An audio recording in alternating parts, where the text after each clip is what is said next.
Hello दोस्तों, स्वागत है एक बार फिर से एक नई वीडियो में। आज की जो हमारी वीडियो है इसमें हम लोग बात करेंगे यूरोप महाद्वीप के बारे में। इससे पहले हमारी जो है एशिया महाद्वीप और अमेरिका महाद्वीप, जो कि उत्तरी अमेरिका था, और अफ्रीका महाद्वीप, तीनों महाद्वीप हो चुके हैं। प्लेलिस्ट में जाके आप चेकआउट कर लीजिएगा। और इसके बाद ये हमारा जो है चौथा वीडियो इस सीरीज का होने वाला है, जो कॉन्टिनेंट का चल रहा है। तो आज पूरी वीडियो इसमें कवर करने वाले हैं हम यूरोप महाद्वीप के जो इंपॉर्टेंट तथ्य हैं उसको कवर करेंगे। तो चलिए शुरू करते हैं हमारा आज का ये वीडियो। इससे पहले हम लोग क्या करेंगे, एक बार महाद्वीप को आप यहाँ पर देखते चलिए। यहाँ देखेंगे तो हमने इसको ऑलरेडी कवर कर रखा है, अफ्रीका को भी कवर कर रखा है और आपका नॉर्थ अमेरिका को भी। आज का जो हमारा है टॉपिक वो है, आज हम यूरोप को कवर करने वाले हैं। तो यूरोप अब यहाँ पर आप लोग देख पा रहे होंगे, यूरोप आज हम इसको कवर करते हैं। तो चलिए शुरू करते हैं आज का ये वीडियो। मैप में यहाँ पर आप देख पाएंगे अभी जो है ये यूरोप का पूरा मैप दिख रहा है। दो मैप दिख रहा है, एक प्लेन से है और एक जो है वर्ल्ड मैप जैसे आपका रहता है उस तरह से है। ठीक है, तो दोनों को अभी हम लोग बाद में जहाँ जरूरत पड़ेगी उसका इसकी मदद ले लिया करेंगे।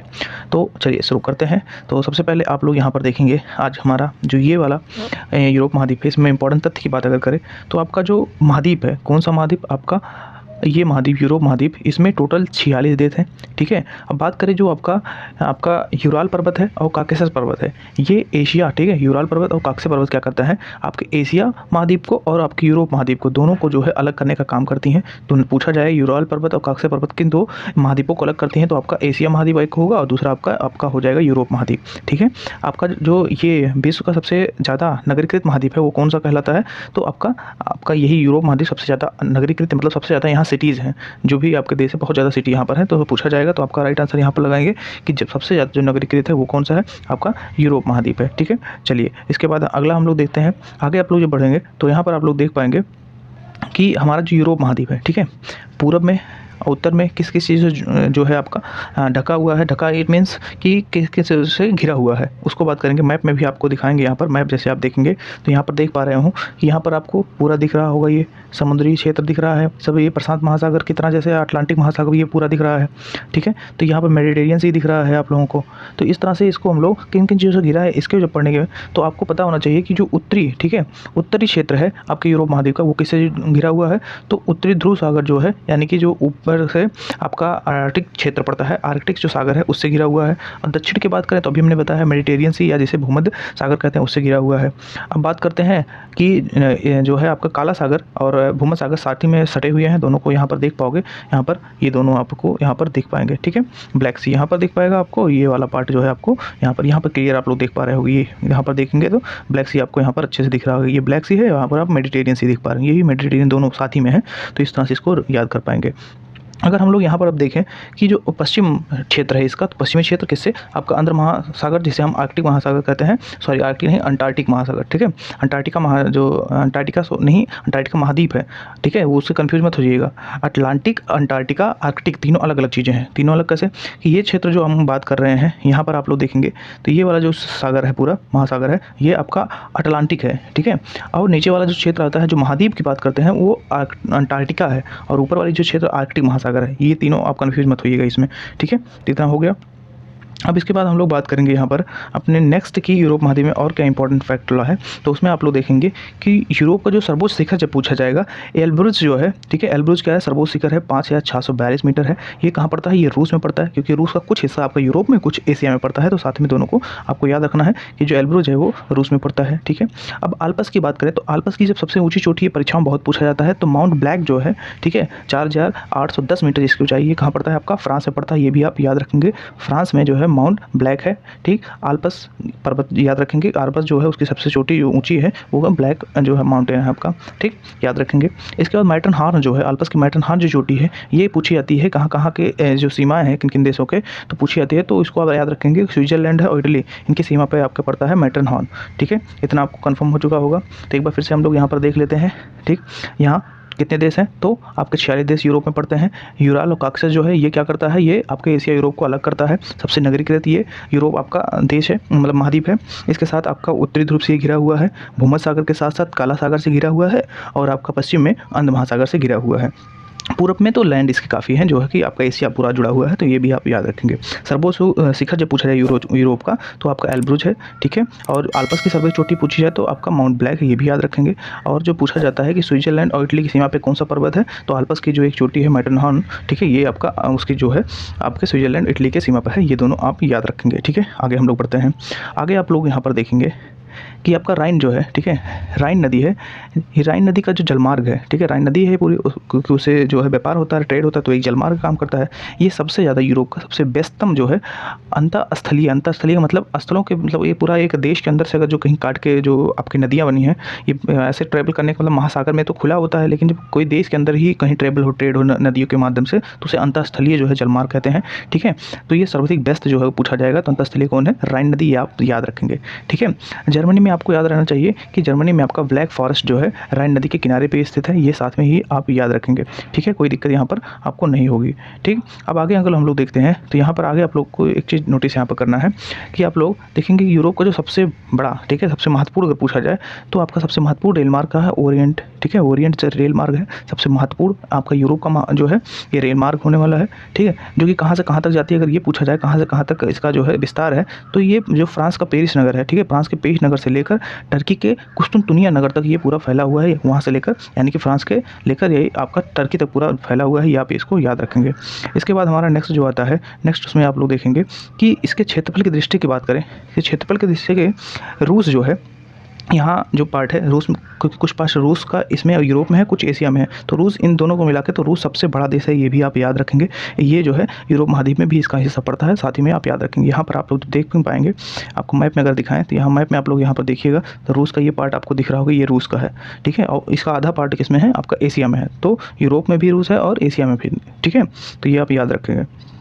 इसके बाद जो है हमारा यहाँ पर आप देखेंगे, ये आपको समझ में आ गया, यूरोप में आपका एशिया रूस का कुछ पार्ट है, तो ये आपको जो कि क्षेत्रफल दृष्टि से दुनिया का सबसे बड़ा देश है, ठीक है, याद रखेंगे।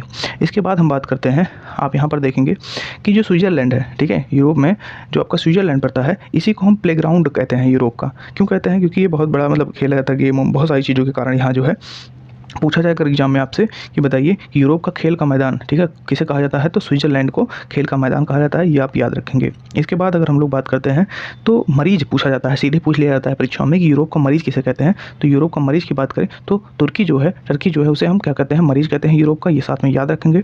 आपका जो काला महासागर है, ठीक है, महासागर नहीं, सागर है वो, महासागर अलग होते हैं, सागर अलग होते हैं, सागर छोटा होता है। तो काला सागर है अभी जैसे हमने कुछ देर पहले बताया, और भूमध्य सागर है, ठीक है, ये कहाँ पर स्थित है? आपका जो टर्की है इसी के बीच में स्थित है, कहाँ पर? आपका काला सागर और जो भूमध्य सागर है इसी के मध्य में अवस्थित है, ठीक है, ये आपको याद रखना है। आपका जो टर्की है इसका कुछ भाग एशिया में भी पड़ता है, तो एशिया में जो भाग पड़ता है, यूरोप में जो भाग पड़ता है, इन दोनों को अलग करने का काम कौन करता है? मरमरा जो सागर है ये अलग करता है। तो सीधा पूछा जाता है मरमरा सागर किस देश को दो भागों में बांटता है? तो आपको एशिया में और तुर्की, और जो यूरोप में है तुर्की को बांट देता है आपका मरमरा सागर, ठीक है, ये याद रखेंगे। पूछी जाती है तुर्की की राजधानी, तो अंकारा जो इसकी राजधानी है कहाँ पर है, ये भी साथ में पूछा जाता है कि पूछ लिया जाएगा कि अंकारा जो है वो कहाँ पर स्थित है, एशिया में स्थित है कि आपका यूरोप में? तो सीधे आपको बताना यूरोप भूभाग में ये स्थित है, ठीक है, इसमें कोई दिक्कत आपको नहीं होगी। अब आगे अगर हम लोग बढ़ते हैं तो आगे आप लोग यहाँ पर देखेंगे कि हम लोग बात करते हैं कि यूरोप का और इम्पॉर्टेंट फैक्ट आगे क्या है, तो उसमें आप लोग देखेंगे कि जो नीदरलैंड है, ठीक है, नीदरलैंड ने उत्तरी तट पर, ठीक है, नीदरलैंड ने क्या किया है, इसके पास ज़मीन कम रही होगी तो इसने सोचा कि समुद्र से ही क्यों ज़मीन ना उधार ले लिया जाए, क्योंकि उसे तो उनका क्षेत्र ही आता है समुद्र कुछ भाग, उसमें कुछ भी कर सकते थे। इन्होंने लोग सोचा कि चलो समुद्र से कुछ जो हिस्सा ले लेते हैं, और इन्होंने पानी को उधर खसका के उस पर तट बांध दिया। तो उसी ने नीदरलैंड ने क्या किया, जो उत्तरी सागर के तट हैं, ठीक है, उत्तरी सागर के तट हैं, उस पर बड़े बड़े तटबंध बना लिए। अब तटबंध बना के समुद्र से उन्होंने भूमि को प्राप्त कर लिया। अब जो तटबंध बनाए हैं ना, उसी तटबंधों को इन लोग डाइक कहते हैं। तो डाइक सीधे परीक्षाओं में पूछाता है, डाइक क्या होता है? तो नीदरलैंड ने जो समुद्री पे बेड़ा बनाया है, जो आपके तटबंध बनाया है, उसी को क्या कहते हैं? डाइक कहते हैं, याद रखेंगे आप लोग। और अगर पूछ लिया जाता है कि जो ये डाइक बनाने के बाद जो इनको ज़मीन प्राप्त हुई है उसको क्या कहते हैं, तो उसको फोल्डर कहते हैं, याद करेंगे पोल्डर किसे कहते हैं, तो उस भाग को कहते हैं जो तटबंध बनाने के बाद ज़मीन इनको प्राप्त हुआ था नीदरलैंड को, ठीक है। तो नीदर से लैंड की कमी रही थी, नीदरलैंड, लेकिन नाम है, सोचो क्या ही बात है। तो एक बार फिर से इसको हम लोग देख लेते हैं कि अगर जो पूछा जाए यूरोप का खेल का मैदान आप स्विट्जरलैंड लगाएंगे, राइट आंसर, ठीक। मरीज पूछा जाए कि मरीज बताइए यूरोप का कौन है, तो तुर्की यूरोप का मरीज कहलाता है। मरमरा सागर किसे अलग करता है, तो एशिया और आपके यूरोप भाग को अलग करता है तुर्की के भाग को, ठीक है। तुर्की को दो भागों में कौन बांटता है? मरमरा सागर, जो कि एशिया और यूरोप महासागर में, ठीक है। तुर्की की राजधानी अंकारा आप लगाने वाले हैं। और इसके बाद अगर पूछा नीदरलैंड ने भूमि कहाँ से प्राप्त की, तो समुद्र से प्राप्त की थी, ये आपको याद रखना है। और समुद्र से प्राप्त जो किया उस हिस्से को क्या कहते हैं, उस भूमि को पोल्डर कहते हैं, और तटबंधों को आपको डाइक कहा जाता है। ये साथ में आप याद रखने वाले हैं, क्योंकि ये इंपॉर्टेंट चीज़ है। पिछले भी वीडियो में जो है हम लोगों ने सब डिस्कस जो करते आए हैं उसको भी जाके आप देख लीजिएगा, क्योंकि वो भी बहुत इंपॉर्टेंट आपका सेशन उसमें होगा, ठीक है। इसके बाद देखिए आगे बढ़ने से पहले मेक श्योर आपको कर लेना है कि आपने सब्सक्राइब कर लिया है, ठीक है, लाइक कर लिया वीडियो को, क्योंकि अगर आप लाइक नहीं किए हो तो मोटिवेशन हमको नहीं मिलता है। वीडियो जब तक दूसरों तक नहीं शेयर करोगे, सब आप लोग एक बार इस वीडियो को स्टेटस लगा लो सब लोग, ठीक है, अपने स्टेटस पे लगा लो, सबको पता चल जाना चाहिए, ठीक है। और आपके लिए एक इंपॉर्टेंट जानकारी और यहाँ पर है कि आप लोग यहाँ पर देख पा रहे हो, ये अपना चैनल है, ठीक है, वीके फैक्ट्स वर्ल्ड, ठीक। यहाँ पर जब प्लेलिस्ट पे आप जाके यहाँ पर क्लिक करते हो तो आपको ये सारी प्लेलिस्ट दिख जाएंगी। तो यहाँ पर साइंस के, हिस्ट्री के, कॉन्टिनेंट का प्लेलिस्ट ये दिख रहा होगा आपको, ठीक है। तो वीकली करंट अफेयर ऐसे ऐसे जो इंपॉर्टेंट है आपके, जो इंडियन ज्योग्राफी, वर्ल्ड ज्योग्राफी है, आर्ट एंड कल्चर से वीडियो इंपॉर्टेंट बनाई गई हैं, जो भी आपको ज़रूरत जब भी लगे जाके वहाँ पर देख सकते हैं, आपके लिए बहुत बेनिफिशियल होने वाला है, ठीक है। आगे हम लोग बढ़ते हैं। आगे आप लोग देख पाएंगे जो शैंपेन शराब होती है, ठीक है, विश्व में सबसे अधिक अगर कहीं बनाई जाती है तो कहाँ बनाई जाती है, वो फ्रांस में बनती है, ये आपको याद रखना है। तो शैंपेन शराब फ्रांस सबसे ज़्यादा बनती है, और फ्रांस को ही सूरा और सुंदरियों का देश भी कहा जाता है, तो साथ में याद रखेंगे, सूरा सुंदरियों का देश फ्रांस को कहा जाता है। अगर पूछा जाए परीक्षाओं में तो आप इसको लगा के आने वाले हैं कि किसे कहा जाता है सुंदरियों का देश, तो आपको फ्रांस लगाना है। फिर पूछा जाएगा जो कि यूरोप जो है उसका अधिकांश जो क्षेत्र है वो किससे घिरा हुआ है। अभी हमने कुछ देर पहले आपको मैप में दिखाया था, एक बार अगर आपको दिखाएं यहाँ पर देख पाओगे, इस तरफ भी पानी का क्षेत्र है, यहाँ भी पानी है, यहाँ भी पानी है, तो अधिकांश क्षेत्र किससे घिरा है, सब पानी से घिरे हुए हैं। इसके जो देश भी ये भी देखो, तीनों तरफ से लगभग पानी से ही घिरे पड़े हैं। तो जो पानी से घिरा वाला क्षेत्र है ना, इसीलिए इसको क्या कह देते हैं कि पानी से जब घिरा है तो ये प्रायद्वीप, जो तीनों तरफ से पानी घिरा होता है उसे हम प्रायद्वीप कहते हैं। तो इसीलिए इसको जो है प्रायद्वीपों का महाद्वीप कहते हैं। क्यों? क्योंकि ये तीनों तरफ से सागरों से घिरा हुआ है, ठीक है, ये आप याद रखेंगे। इसके बाद अगर हम लोग बात करें कि यूरोप में आपका फिनलैंड आता है, तो फिनलैंड को झीलों का देश कहते हैं, ये आप याद रखेंगे। झीलों का देश किसे कहा जाता है, तो फिनलैंड को झीलों का देश कहते हैं, क्योंकि फिनलैंड को झीलों का देश कहने के पीछे एक कारण है क्योंकि यहाँ पर बहुत सारे झील हैं, ठीक है। लाखों झीलों का अगर क्षेत्र पूछा जाए तब भी फिनलैंड को ही आप आंसर लगाएंगे कि उसी को कहा जाता है, ठीक है, ये आप याद रखेंगे क्योंकि आपका ये इंपॉर्टेंट है। हम लोग अब आगे बढ़ते हैं, तो आगे आप लोग यहाँ पर देख पाओगे फिनलैंड को, अगर मैप में एक बार मैं दिखाऊं तो आप फिनलैंड यहाँ पर देख पाओगे। कहाँ आपको देखना होगा, ये देख पा रहे होगे, ये क्षेत्र यहाँ अगर देखना चाहे तो यहाँ देख पाओगे, ठीक है। तो ये आप ऐसे याद करते चलेंगे, ठीक है। अभी एक बार फिर से हम सब एक जो कंट्री है आपको दिखाते चलेंगे आगे। तो अभी ऐसे ही जो कि यहाँ पर जो है आपका ये टर्की वाला क्षेत्र पड़ेगा, ठीक है। तो इस तरह से इसको देख पाएंगे आप लोग। आगे हम लोग बढ़ते हैं, तो आगे अगर हम लोग बढ़ें तो यहाँ पर आप लोग देखोगे यूरोप महाद्वीप जो है, ठीक है, यूरोप महाद्वीप की सर्वाधिक अगर जो पूछी जाए महत्वपूर्ण नदी कौन है, तो आपको डेन्यूब नदी बताने हैं, 2842 किलोमीटर है। तो कौन सी नदी, डेन्यूब नदी सबसे इंपॉर्टेंट है। कहाँ की नदी अगर पूछी जाए तो आपको बताना है कि यूरोप की सबसे महत्वपूर्ण, यूरोप महाद्वीप जो है उसकी महत्वपूर्ण जो नदी है वो आपकी कौन सी है, तो डेन्यूब नदी सबसे महत्वपूर्ण नदी इसकी कही जाती है।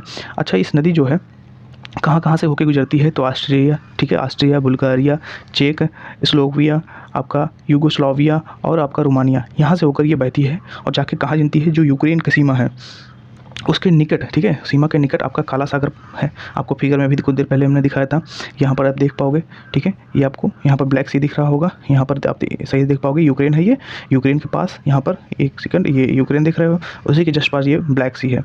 तो इस ब्लैक सी के पास जाके यहाँ पर क्या होता है, ब्लैक सी में ये गिर जाता है, ठीक है।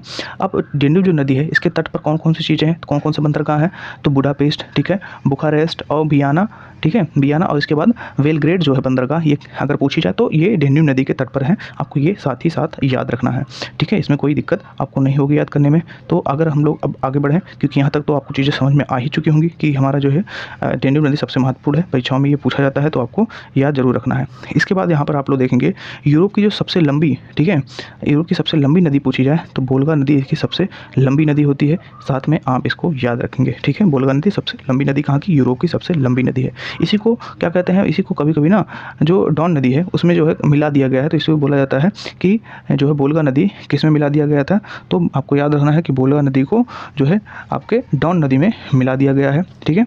अब ये क्षेत्र जो है आपका काला सागर से होके ये जाके यहाँ से, अब ये जो वोल्गा नदी है यहाँ से आसानी से काला सागर से होकर जो समुद्री जहाज हैं वो अंदर घुस जाती है महाद्वीपों के, क्योंकि जहाज़ें अंदर तक व्यापार कर पाएँ, इसके लिए ये जो नदी है ये डॉन नदी में मिला दिया गया है, क्योंकि इससे होकर काला सागर जो है वहाँ से होती हुई जहाज़ें महाद्वीप के अंदर घुस जाती हैं और ट्रेड अच्छे से हो पाता है। तो आपको ये भी साथ में याद रखना है।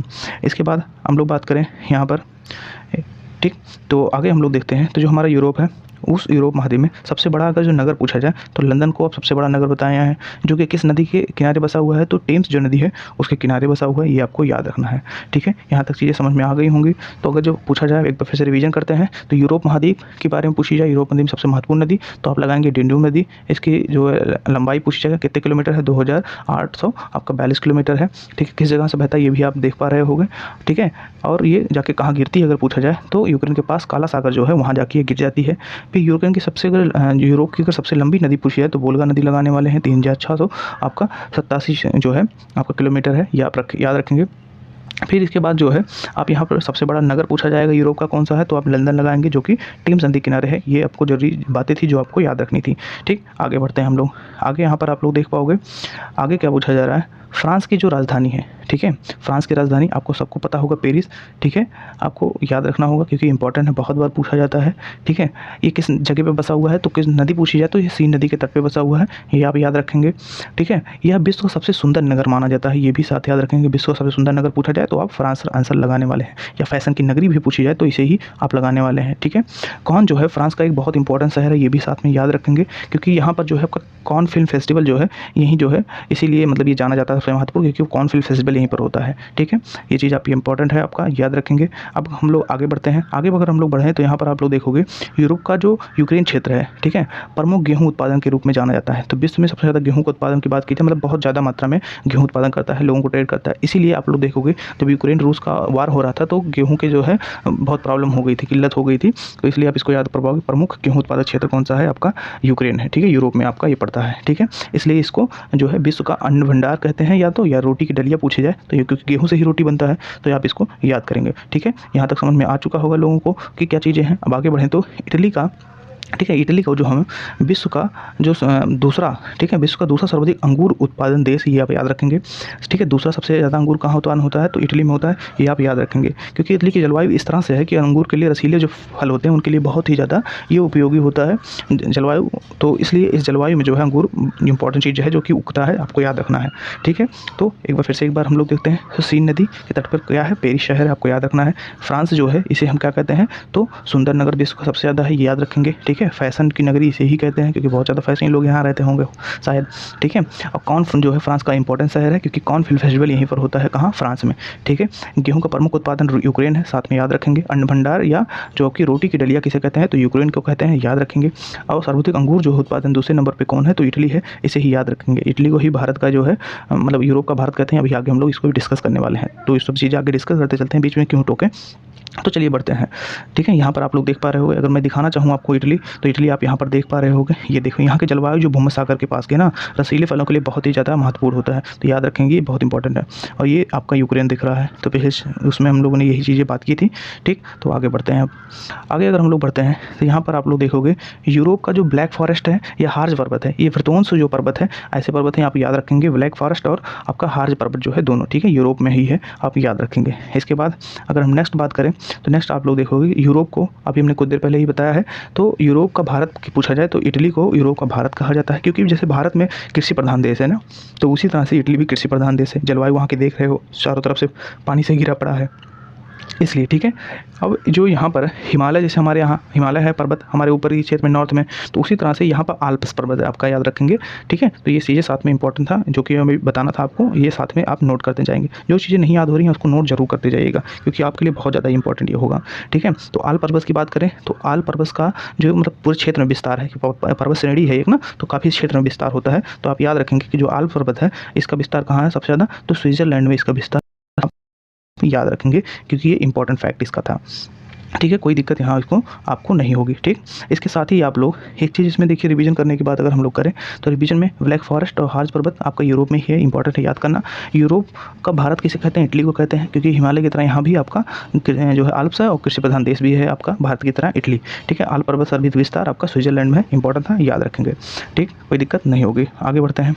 आगे आप लोग यहाँ पर देख पाओगे फ्रांस की जो सीन नदी, अभी जस्ट हम पहले ही बताए हैं किस नदी के तट पर फ्रांस है, तो सीन नदी के, तो वहाँ सीन नदी जो है वो इंग्लिश चैनल में जाकर गिरती है। तो सीन नदी कहाँ पानी जाके गिराती है, तो इंग्लिश चैनल में। ठीक है, इंग्लिश चैनल अभी हम लोग बात करेंगे, यूरोप से इंग्लिश चैनल अलग करता है, मतलब यूके वाला जो पार्ट है वो भी आगे में देखने वाले हैं, तो उस पर आगे में बात करते हैं। ठीक है, इतना चीज़ें आपको याद हो गया होगा, इंग्लिश चैनल में जाकर क्या गिरती है, सीन नदी का जल गिरता है। ठीक है, अब जो आपका डोवर जल डमरू मध्य है, ठीक है, ये जल डमरू मध्य होता है पानी वाला क्षेत्र पूरा। ठीक है, वहाँ से जाने वाली जो सुरंग है, ठीक है, ये जाके कहाँ सुरंग जाती है, तो आपको याद रखना है यूनाइटेड किंगडम यूके जो है वहाँ जाती है सुरंग, और जोड़ती किसको, फ्रांस को। तो फ्रांस को जोड़ती है आपका जो है डोवर जल डमरू मध्य से एक सुरंग जाती है जो कि यूनाइटेड किंगडम तक जाती है। लंबाई पूछी जाए तो लगभग 50 किलोमीटर जो है इसकी लंबाई है, 50.45 जो है किलोमीटर है, तो याद रखेंगे। गहराई पूछी नहीं जाती ज़्यादा, लेकिन याद रखिएगा 75 मीटर इसकी जो है डेप्थ गहराई है। ठीक है। ये एक रेलवे सुरंग के साथ में ये भी याद रखेंगे, रेलवे सुरंग है, ठीक है। डोवर जलमंडल से होते हुए जाती है यूके तक, फ्रांस से, ठीक है, फ्रांस को जोड़ देती है, ठीक। कोई दिक्कत यहाँ नहीं होगी। लंबाई पूछ ली जाए तो 504 जो है 5 जो है आप याद रखेंगे। अब यहाँ का जो गल्फ स्ट्रीम है, ठीक है, गल्फ स्ट्रीम जो धारा है, ठीक है, क्या गल्फ स्ट्रीम जलधारा है, यूरोप का गर्म कंबल कहलाता है, ठीक है। ये उपनाम दिया गया है, जिस सरनेम होता है ना, उस तरह से इसको पुकारा जाता है कि यूरोप का गर्म कंबल गल्फ स्ट्रीम धारा को कहा जाता है। साथ में आप याद रखेंगे, कोई दिक्कत यहाँ किसी को नहीं होनी चाहिए। तो देखिएगा लास्ट तक पूरी वीडियो, बहुत ही ज़्यादा इंपॉर्टेंट वीडियो आप लोग का है, ठीक है। अब बेल्जियम का जो है क्षेत्र आपका जो एंटवर्प है, एंटवर्प बेल्जियम में पड़ता है। वो विश्व का जो है हीरा उत्पादन में सबसे बड़ा केंद्र माना जाता है। तो पूछा जाए विश्व का हीरा व्यापार में सबसे बड़ा केंद्र क्या है, तो आप बताएंगे कि ये बेल्जियम में जो है आपका ये एंटवर्प है, वो सबसे ज़्यादा हीरे का उत्पादन करने वाला, मतलब हीरे का व्यापार करने वाला सबसे बड़ा केंद्र है, ये याद रखेंगे, ठीक। एक बार रिवीजन की बात अगर हम लोग करें, रिवीजन में फिर इंग्लिश चैनल में कौन सी नदी गिरती है, सीन नदी जाके गिर जाती है, जो कि फ्रांस के मतलब इसी तट पे सीन नदी है। फिर आपका डोवर जल मध्य है, यहाँ से होते हुए एक सुरंग जाती है, यूके तक जाती है और ये फ्रांस को उससे जोड़ देती है। लंबाई पूछी जाए तो ये रेलवे जो सुरंग है, इसकी लंबाई जो है 50 किलोमीटर लगभग है, गहराई आपका जो है 75 मीटर है, ठीक। गल्फ स्ट्रीम को ही यूरोप का कंबल कहते हैं, तो ये भी साथ में याद रखेंगे। और विश्व का हीरा जो व्यापार है सबसे बड़ा केंद्र कहाँ है, तो बेल्जियम में है, ये याद है। यहाँ मैप में एक चीज़ आप लोग देखिएगा, तो ये वाला जो क्षेत्र है, यहाँ पर यूके आपको दिख रहा होगा, ठीक है, यूके दिख रहा है और यहाँ आपको फ्रांस दिख रहा है। तो इन्हीं के मध्य आपका डोवर जल संधि है, जो कि अभी हमने जस्ट बताया है। ये डोवर जल संधि कहाँ है, डोवर जो इंग्लिश चैनल भी वहीं पर है, और डोवर जो जल मध्य है वो भी कहाँ है, यूके और फ्रांस के बीच में है, ठीक है, ये याद रखेंगे। आपको अगर बात की जाए बेल्जियम की, तो बेल्जियम जो है आपको दिखाएं अगर जो हम लोग, तो ये चीज़ आप देखो, यहाँ बेल्जियम आप देख पा रहे होगे, ये बेल्जियम का पार्ट है, ठीक है। तो ये याद रखेंगे, यहाँ पर देखोगे तो ये बेल्जियम है, क्योंकि अभी हमने बताया ना बेल्जियम में सबसे बड़ा हीरा व्यापार का केंद्र है, ठीक।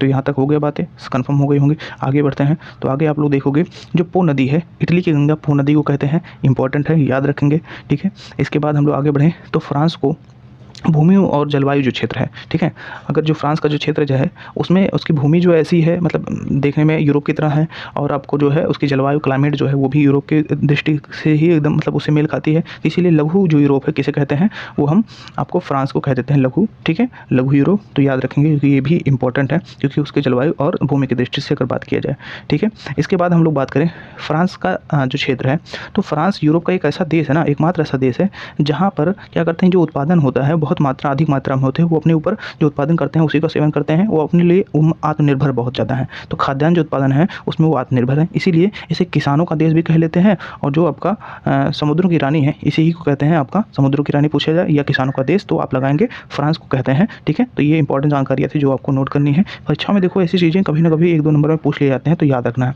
फिर पूछा जाए नॉर्वे के जो है स्वेलबार्ड है, ठीक है, नॉर्वे के स्वेलबार्ड द्वीप में टपका अंतर्राष्ट्रीय बीज भंडार है, ठीक है। इंटरनेशनल जो सीड स्टोरेज है वो कहाँ पर है, तो इंटरनेशनल आपका स्वेलबार्ड है। तो याद रखेंगे स्वेलबार्ड में क्या है, नॉर्वे में, याद रखेंगे सीधा से नॉर्वे अगर याद रखेंगे तभी जरूरी है, क्योंकि नॉर्वे सीधे पूछ लिया था। नॉर्वे में जो है अंतर्राष्ट्रीय बीज भंडार पूछा जाए कहाँ है, तो नॉर्वे आप इसका आंसर लगाएंगे, ठीक है। चलिए आगे बढ़ते हैं, इससे पहले एक बार रिवीजन करेंगे हम लोग। इटली की जो गंगा का मतलब कही जाती है वो पो नदी को कहते हैं, ठीक है। अब इसके बाद अगर जो लघु हिमालय पूछी जाए तो फ्रांस को कहते हैं समुद्रों की रानी या किसानों का देश, वो भी हम फ्रांस को कहते हैं। फ्रांस से इंपॉर्टेंट चीज़ें यूरोप में बहुत ज़्यादा फेमस फ्रांस है, याद रखेंगे, ठीक है। फ्रांस इटली बहुत इंपॉर्टेंट है, तो याद रखेंगे जरूर से, भूलेंगे नहीं तो परीक्षा में मिस करोगे कुछ तो फिर हमें मत बोलना सर आपसे पढ़े हुए थे लेकिन आया नहीं। अंतर्राष्ट्रीय भंडार अगर पूछा जाए बीज भंडार, तो वो आपका नॉर्वे में पड़ता है, ये भी याद रखेंगे, ठीक। आगे बढ़ते हैं हम लोग। तो यहाँ पर अब आगे देखें हम लोग, तो बहुत बार लोगों को कन्फ्यूजन होता है कि इंग्लैंड क्या है, ग्रेट ब्रिटेन क्या है, यूके क्या है, यूनाइटेड किंगडम जिसे कहते हैं, तो बहुत कन्फ्यूजन होता है। तो उसको आज इसी में समझ लेने वाले हम लोग। तो इंग्लैंड, ग्रेट ब्रिटेन और इसको जो है यूनाइटेड किंगडम क्या होता है, तो समझिएगा ध्यान से इस चीज़ को। तो आपका जो ग्रेट ब्रिटेन है, इसके अंतर्गत इंग्लैंड वाला पार्ट आता है, वेल्स आता है और स्कॉटलैंड, ये तीनों मिलकर बनाते हैं ग्रेट ब्रिटेन, ठीक है। ये इतना चीज़ कन्फर्म हो गया। लेकिन जब इसी ग्रेट ब्रिटेन में आपका उत्तरी जो आयरलैंड है, इसको भी इंक्लूड कर लिया जाता है, तो इसी को हम बोलते हैं यूनाइटेड किंगडम, ठीक है। कब बनता है, ब्रिटेन में जब आयरलैंड जुड़ जाता है, उत्तरी वाला भाग उसका, तो यूनाइटेड किंगडम बन जाता है, ठीक। ये कंफर्म हो गई, कोई दिक्कत। तो आपके यूनाइटेड किंगडम के अंतर्गत क्या आता है, ग्रेट ब्रिटेन आता है, और ग्रेट ब्रिटेन के अंतर्गत इंग्लैंड आता है। ये इतना आप याद रखेंगे। कुछ देर पहले हमने बताया था कि इंग्लिश जो चैनल है और डोवर जल संधि है, इसके द्वारा जो है अलग कौन होता है, यूरोप के मुख्य जो भाग हैं, यूरोप में तो ये भी आता है लेकिन जो उसके मुख्य भाग है उससे अलग होता है आपका इंग्लिश चैनल और डोवर जल संधि से आपका ग्रेट ब्रिटेन। मैप में अगर आपको दिखाएं यहाँ पर, तो मैप में यहाँ पे एक चीज़ देख पाओगे, ये आपका, ठीक है, ये दिख रहा होगा, ये आयरलैंड है। तो ये जब पार्ट जुड़ जाता है तब ये जाके पूरा यूके बनता है, ठीक है, नहीं तो ये ग्रेट ब्रिटेन कहलाता है, ठीक है। तो ये देखिए, ये यूरोप का मेन पार्ट है, इससे कब अलग होता है, ये चैनल जो है यहाँ पे इंग्लिश चैनल और डोवर जल संधि है, ठीक है, ये याद रखेंगे। चलिए आगे बढ़ते हैं। आगे आप लोग यहाँ पर देख पाएंगे आगे क्या कहा जाता है, ठीक है। ये चीज़ समझ में आई कि नहीं ये बताओ, पहले इतना अगर समझ में आया तो हम लोग आगे चलते हैं, ठीक। यहाँ पर देखोगे जो आपका जॉर्जिया है, आर्मेनिया है या अजरबैजान है, ये तीनों जो है इन संयुक्त रूप से क्या कहे जाते हैं, काकसस राज्य कहा जाता है। तो याद रखेंगे काकसस राज्य संयुक्त रूप से किन देशों को कहते हैं, तो अजरबैजान, आर्मेनिया और जॉर्जिया को मिला के कहते हैं, ठीक है। तो ये इंपॉर्टेंट था, आपको याद रखना है क्योंकि परीक्षाओं में ऐसी चीज़ें पूछी जाती हैं। फिर पूछा जाए जो 5 सागर हैं, 5 सागरों का पत्तन अगर पूछा जाए तो बताएंगे मास्को को 5 सागरों का पत्तन कहा जाता है, ठीक है। 5 सागर कौन, आपका कैस्पियन सागर, ठीक है, कैस्पियन मतलब खारे पानी की झील सबसे बड़ी है, याद रखेंगे। काला सागर कुछ देर पहले ही दिखाए थे। फिर बाल्टिक जो सागर है आपका, और जो आपका खेत सागर या जो आपका लडोगा झील है, ये पांचों मिला के क्या बनाती हैं, पांचों के पत्तन आपके मास्को में है। तो याद रखेंगे 5 सागरों का पत्तन मास्को कहते हैं, ठीक है। इंपॉर्टेंट था, याद रखेंगे। एक बार फिर से देखते हैं ग्रेट ब्रिटेन के, ठीक है। ग्रेट ब्रिटेन के इंक्लूडेड में क्या है, 3 आपके देश आते हैं, कौन कौन से, इंग्लैंड, वेल्स और स्कॉटलैंड। फिर यूनाइटेड किंगडम तब बनता है जब इसके अंतर्गत आयरलैंड भी इंक्लूड हो जाता है ग्रेट ब्रिटेन में, ठीक है, याद रखेंगे। अजरबैजान आपका आर्मेनिया और जॉर्जिया मिलकर बनाते हैं काकसस राज्य, याद रखेंगे। 5 सागरों का पत्तन पूछा जाए तो ये पाँचों जो है आपको यहाँ कैस्पियन, लगोडा और खेत जो है, फिर बाल्टिक, काला सागर, ये पाँचों मिला के बनाते हैं कि मास्को का जो पत्तन बनाते हैं, ठीक है। ये इंपॉर्टेंट था, याद रखेंगे। आगे बढ़ते हैं, मैप में सब चीज़ें आपको बता दिया गया है, कोई दिक्कत यहाँ नहीं होगी।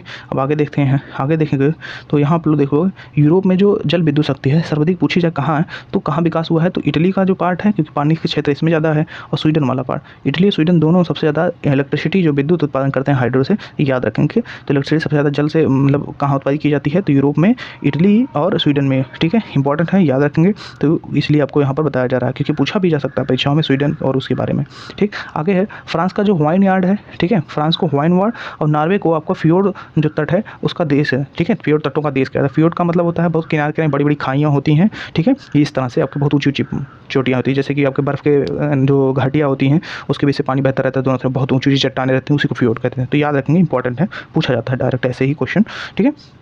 फिर इंग्लिश जो चैनल है, फ्रांस को अभी हमने कुछ देर पहले ही बताया तो ज़्यादा बताने की जरूरत नहीं है। यूनाइटेड किंगडम को और फ्रांस को इंग्लिश चैनल अलग करता है, इंपॉर्टेंट है, याद रखें, क्योंकि पहले ही बता दिया गया है। जो चीज़ें ज़्यादा हो जा रही हैं कोई दिक्कत नहीं। फिर पूछा जाए, हम लोग रिवीजन फिर कर लेते हैं। जल विद्युत शक्ति सबसे ज़्यादा इटली और स्वीडन में, ठीक है। आपका फ्योर्ड वाइन यार्ड जो है फ्रांस को, और फ्योर्ड नॉर्वे को, इंग्लिश चैनल दोनों को एक जो आपका फ्रांस और यूनाइटेड किंगडम है अलग करता है, इंपॉर्टेंट था, याद हो गया होगा। अब यहाँ पर आप लोग देखेंगे, ठीक है, स्विट्ज़रलैंड को और इटली को, ठीक है, इसके बीच में जो है आपका ग्रेट सेंट्रल वर्नार्ड जो दर्रा है ये मार्ग देता है स्विट्ज़रलैंड और इटली के बीच में, ठीक है। तो याद रखेंगे कि ग्रेट सेंट जो है, ग्रेट सेंट वर्नार्ड जो दर्रा है वो मार्ग किसको देता है, स्विट्ज़रलैंड और इटली के बीच में मार्ग बनाने का काम करता है, इंपॉर्टेंट था, याद रखेंगे। इसके बाद आपका आता है कि यहाँ पर जो आपका व्रेनर दर्रा है, ठीक है, व्रेनर दर्रा, ये बहुत इंपॉर्टेंट है, पूछा जाता है। तो इटली और ऑस्ट्रेलिया के बीच का जो मार्ग देता है कौन है, व्रेनर दर्रा मार्ग देता है, इंपॉर्टेंट था इसलिए बता रहे हैं, तो याद भी इसको आप साथ ही साथ रखते जाएंगे।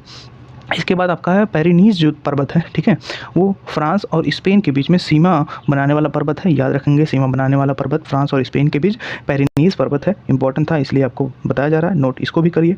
फिर विश्व का सबसे लंबा जो भूमिगत रेलवे अगर पूछा जाए तो लंदन और जो पेरिस आपका है उसको जोड़ता है, तो सबसे लंबा कहाँ से भूमिगत पूछा जाएगा तो लंदन और पेरिस को जोड़ने वाला आपका विश्व का सबसे लंबा भूमिगत रेल मार्ग है, ठीक है, इंपॉर्टेंट था, आप याद रखेंगे। एक बार फिर से देखते हैं, तो यहाँ पर से जो ग्रेट सेंट वर्नार्ड दर्रा है, ठीक है, वो स्विट्ज़रलैंड इटली के मध्य होता है, वो बनाता है दर्रा, और इसके बाद मार्ग बनाते है। और फिर आपका व्रेनर जो दर्रा है ये ऑस्ट्रिया और इटली के मध्य होता है, और पेरिनीज पर्वत वो फ्रांस स्पेन के मध्य है, ठीक है। और लंदन और जो पेरिस में है ये किसको जोड़ते हैं, तो विश्व का सबसे लंबा जो भूमिगत रेल मार्ग है वो लंदन और पेरिस को जोड़ता है, इंपॉर्टेंट था, याद रखेंगे।